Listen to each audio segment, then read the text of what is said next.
This is Carl at National RV Detroit, and I'm going to walk you through this 2023 Flagstaff E-PRO, model number 20 BHS. It's a bunkhouse. Okay, so this is not a floor plan video. This is a how-to video. So I'm going to show you some of the features. Now it still needs to be cleaned up, but we're working on it. So. It'll be nice and clean when you pick it up. So you have crank down stabilizers, of course. Now the griddle that comes with it is actually sitting right there on the bed, if you can see it. That hangs on this rail right here. There's also a steel utility table that hangs next to it too, and there's an LP line to feed the griddle, and you just plug it into the LP system down here. Okay. Up here, this is the vent for the range hood fan. So if you're running the range hood fan, you want it to vent to the outside, you push up on those two little latches there and the baffle will flap freely. Of course, when you're not venting, if you're traveling or in storage, you can just snap it shut. Okay, you have a power awning with LED strip. Okay. You have a hitch, a Husky centerline weight distribution hitch with built-in sway control. We're going to show you how that operates when you pick up. This is just a hookup. This is a Go Power product, and it would just be a solar kit basically that would plug in here, a portable panel, and you can use that to charge your battery if you want to. That's just an option. Okay. Here you have two deep cycle marine batteries wired together as 12-volt output, so you're just doubling the storage capacity, which is a good thing to do because this has solar panels plus a power inverter, which we'll go through in a few minutes. You have two LP tanks, of course. Your kill switch for your battery is right there, if you can see it. Okay, so you can shut your batteries off right there. Now you have a power tongue jack with a hitch light. If this was to ever fail, you can remove this piece right here, pull it out, and you can see this rubber plug right there. You can use your crank, the same crank you use for your stabilizers. You can fit it through there, put it on onto the 3/4 inch nut there, and you can actually crank this up and down manually if you had to. So in an emergency, you can always get yourself out of trouble. When it comes to this bike rack here, right now, it has to be set up to fit your individual bicycles, but they ship it with all these on one side. But actually, what you do is every other one is flipped to this side, so you have them on this side and this side, so you can hang a bicycle on each side. So keep that in mind. All right. When we look in here, hey, let me plug you back in here. This is our shop court here, but okay, you get a wheel.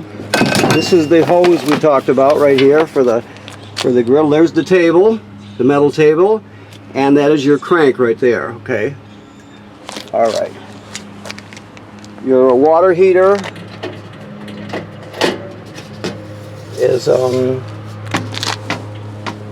pretty standard. The switches to control it are inside. Right now it's empty and it's bypassed, so you're in winterized mode. To drain it, when you need to drain it, you take this plug out right here, and that takes an 1 1/16 6-point socket in order to remove the drain plug and put it back in. Okay, I'll show you the switches when we get inside. You can light it on gas or electric. Never run the water heater without water in it, so keep that in mind. Never run it dry. Okay, just so you know, your slide room is commonly referred to as a Schwintek, even though it's been bought out and it's actually owned by Lippert now, a company called Lippert, but people still refer to it as a Schwintek, so you'll know what they're talking about, or they'll know what you're talking about. Okay, you have your gray and your black valves here, right? Your dump valves. So when you after you dump your black valve, or excuse me, after you open your black valve and dump your black tank, I'm sorry, leave the valve open, then you can put the hose to the dump station right on here, and that's a black tank flush, and it'll clean out your black tank, spray off the sensors, that sort of thing. So it's a good thing to do. Just make sure you leave the valve open when you're doing it, okay? That's important. Okay, so let me walk back this way. I think I got ahead of myself here. So this is the freshwater, well, let me see here. This is this one is used for winterizing, all right? So you have to read up on it to learn how to do it if you're going to do it yourself. You draw antifreeze in through this. This is the city water hookup right here, okay? So that's the most common way to get water to the trailer.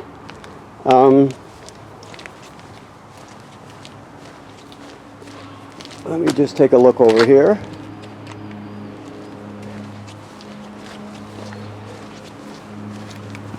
Okay.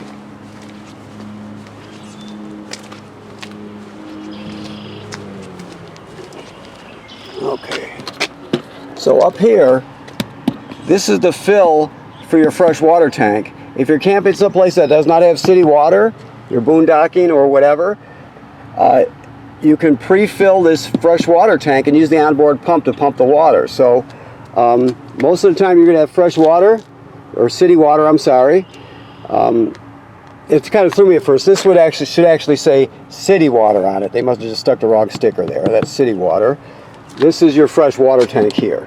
Okay, so you can pre-fill the tank and then use the onboard pump to pump the water.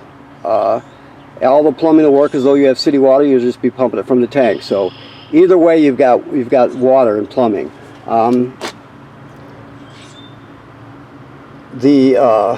Obviously, if you have city water, you don't have to worry about the tank at all, okay?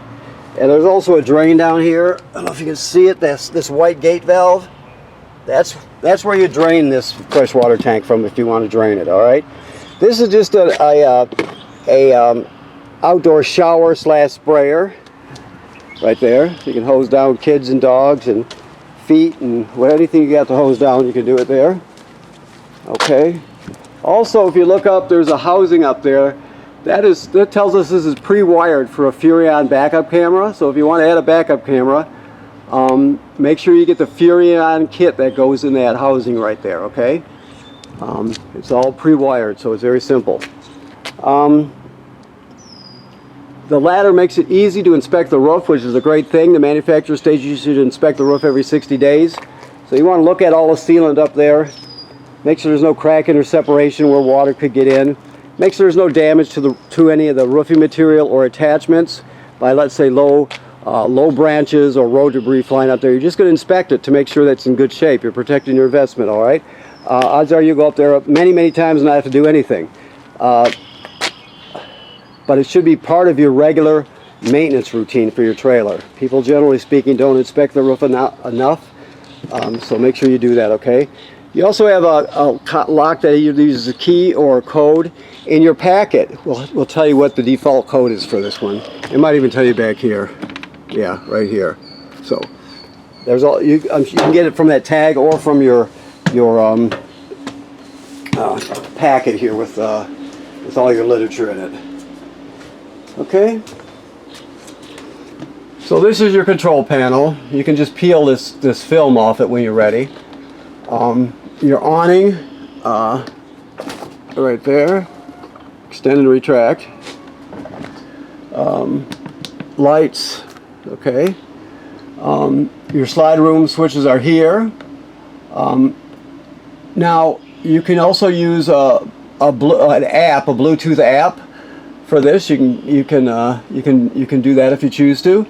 Although it's very convenient just to do it from here. Also, there's your Wi-Fi booster right there. If you look at this tag up here, the top line, Tenton, it looks like it's 38 or 3880, I think it is. That is your Wi-Fi Ranger. So when you and your family get out your phones and your tablets, whatever you have, and you go into the Wi-Fi section, you'll see that, and you'll know that's your Wi-Fi Ranger. So you can put in a password for that, So all the phones will log on to that, okay, automatically. Then the bottom line on this sticker, if you can see it, is a address. You type it into a browser, and then in the middle line there's a temporary password, right? So that'll take you to a web page.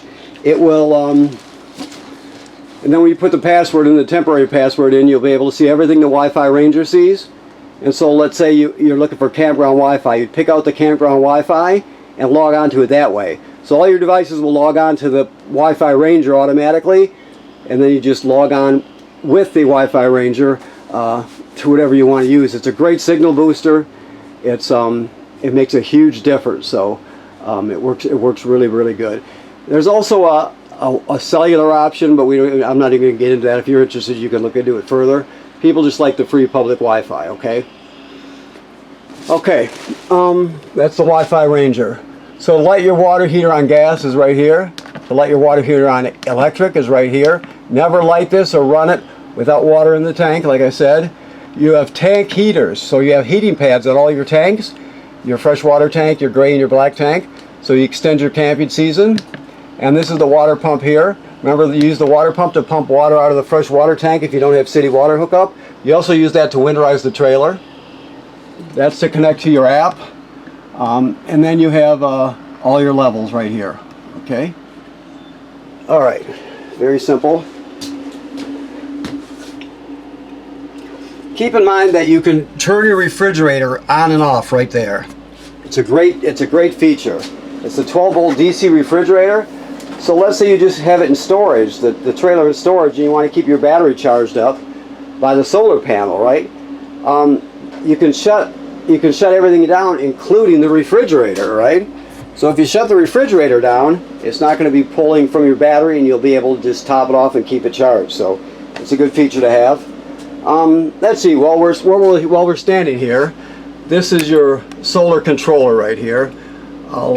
You can read the literature on it. I'll go through the basics. A is just a set. You don't have to pay attention to A. It says it's got flooded batteries, which is true. There's 2 of them wired for 12-volt output, right? But B is what you use. So I just plugged it in. Let me explain this. 13.6 volts in your system, your batteries, which is perfect. The next one is the amp gain from the sun, 0.0. That's because the battery's topped off right now. It'll always tell you that, or whenever it tells you that, it's telling you that because there's no more room in the battery, so it's not actually working. 100% flooded. So, and only 1 amp hour it shows. So if I go outside and unplug it, which we'll do, I'll bring it back in, and you'll see on a day like today we're probably getting maybe 3.8 right now this time of day. Volts converted from the sun, or amps converted from the sun, and put into your battery for storage. So I just unplugged it. I'm getting kind of punch drunk today. I've been going at it a long time. I hope if I'm looking at the refrigerator, calling it a microwave, that's why. So, okay, so now that I unplugged it, it'll be 3.1 amps. See these pictures of the sun with the arrow going towards the solar panel. So now it's telling you. But whenever it's 0.0 like that, it's only doing that because there's no more room in the battery. So it shut down the panel. It's not doing anything. Okay. You also have an AC feature. You can charge a phone off like this in emergency. It's got a lot of features. There's an app for it, so you can look into that some more. Now, this trailer converts power. Conversion is turning 110 AC into 12-volt DC. That's done with your power converter right here. Okay. This also inverts power. That's done over here, or the switch is over here anyway. Inversion is just the opposite. It's taking 12-volt DC and inverting it to 110 AC. So what's happening right now is in this trailer, the receptacles are wired to the inverter. So if you need to use an AC appliance, for example, a blender or something, you can push the inversion button, right like that. This is, let's say you're away from the grid, you've got no 110 AC at all, so you're not plugged into anything, which we're not right now. You push that button, the green light comes on, so now you're inverting power from your 2 batteries. You could plug in the blender into any receptacle, right, and it'll work. when you're done inverting power, you don't just leave it on. There's no reason to do that. You hold it on your finger on it for a few seconds, take it off, and it'll shut down. And so you just invert power when you need to. So keep that in mind. That is the switch for the inverter. The inverter, I would bet, is probably right back here. If you pull this drawer out, just so you know about the drawers, there's this, if you can see that little tab, that black tab right there, you push one of them down on one side and you lift up the other one on the other side and pull the drawer, it'll come right out. You do that, you can access your water pump, right, along with the valves on the back of the water heater. Right now the water heater is bypassed, right, so you can access those valves. Like I said, the water heater is empty and is in bypass mode right now because we're winterized. Over here, that's the inverter right there. Okay, so you can remove this drawer, like I said, by just one tab goes up, the other one goes down, and you can slide it right off. And that's how you will access your valves. There's another valve there that switches between that intake valve on the outside that I showed you next to the water, the fresh water, or excuse me, the city water hookup. You would make up a hose, put the hose into a gallon of antifreeze, turn on your water pump, but there's a valve down there. So if you can switch the valve in between the fresh water tank and that intake port right there. So normally it's pulling water from the fresh water tank, right, when you turn the pump on. You can switch it so it draws through there, so that way it will draw antifreeze through the system, and that's how you winterize it. So there's a valve there to switch back and forth between the winterizing port and the fresh water tank, okay? All right. I showed you the griddle. It was from a distance, but your hose, your LP hose, the quick connect goes right on there and then onto the fitting underneath the trailer, of course. Now that was the inverter over there. So this is the converter. Converter does the opposite. It goes from AC to DC power. So first of all, it automatically can detect what kind of battery it is. Okay. Right over here, you've got, as long as you're plugged into shore power now, you have 110 AC circuit breakers like you'd have at home, and they're all labeled. Then the power is converted on this side to 12 volt DC. You see you got 12 volt fuses, and they're all labeled. Okay.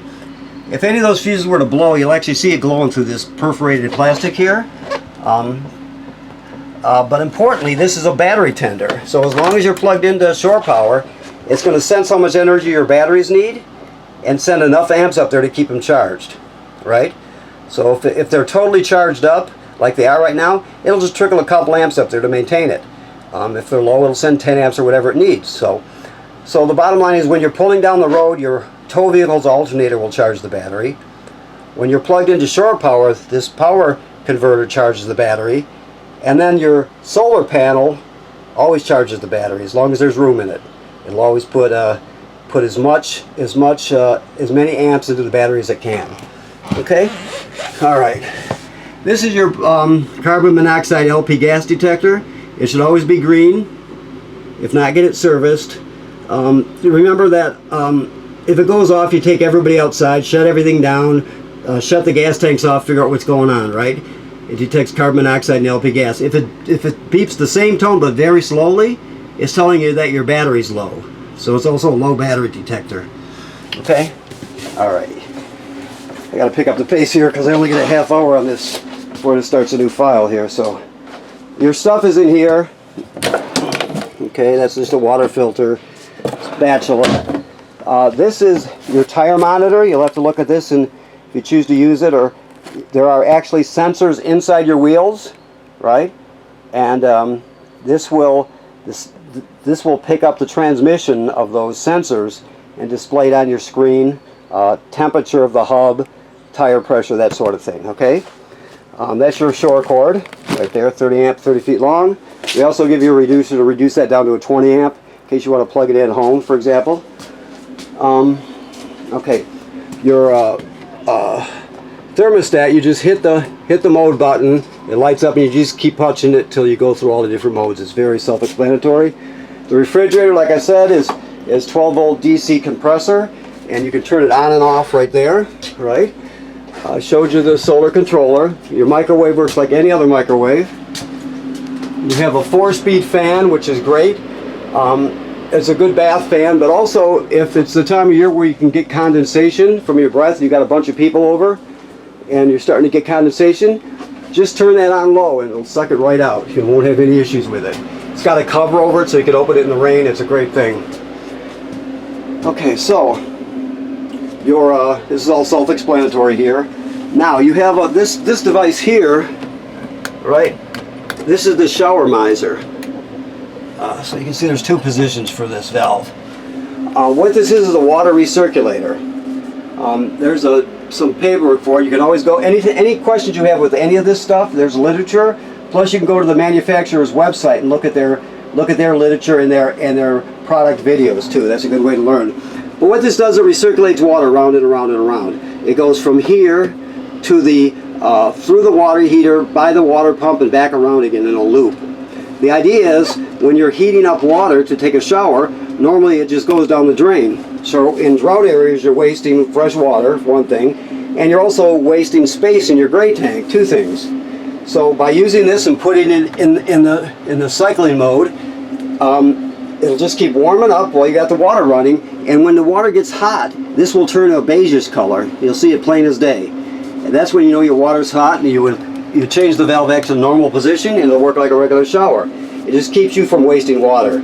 It's actually a really neat thing. That's called the shower miser, right? Okay. This is obviously a sink and a shower. You can tell that obviously. The toilet is a RV toilet, so it has this is antifreeze we're looking at here. It has the black tank directly below, right? So when you get to the campground, you hook up your power and your water. The black tank will be empty because you'll have dumped it the last time you left the campground, right? So you can't use this dry. If you use it dry with nothing in it, the smell will be super terrible. Plus, it can get clogged up. So the first thing you do is you'll dump a dose of chemical in there. Then you'll step on the flush pedal and hold it down. Water will swirl out. You'll put at least a gallon of water along with the chemical into the black tank. At least a gallon. You can use more, just don't use less. And then you're ready to use it. Now let's say you're going to stay for another week at the campground, but you had to dump your black tank. After you dumped it, you would repeat the procedure because you're going to use it again. Dose of chemical and a gallon or more of water. Okay? The bottom line is you never use it dry. Never. Okay? Alright, I think that covers it now. Let me look around. You can drop this table down onto these cleats and turn it into a bed, obviously. And you got your bunks over here and an emergency door, or a bike door they call it sometimes. Okay? Okay, your TV is not just a TV, it's an FM radio. It has Bluetooth, it has HDMI in front and rear to go into the system with a portable Blu-ray player or something. And it has 2 speakers on it, inside and outside, so it does a lot, okay? Okay, so I want to thank you for purchasing your trailer here at National RV Detroit. Please remember what I said about inspecting your roof. You should do that regularly every 60 days or so. Just take a look at it. Odds are you can go years without doing anything to it, but you're just staying ahead of things, so make sure you inspect it. And right now this is winterized, so all the water's been purged from the system and replaced with antifreeze. The water heater is bypassed, and it's empty right now.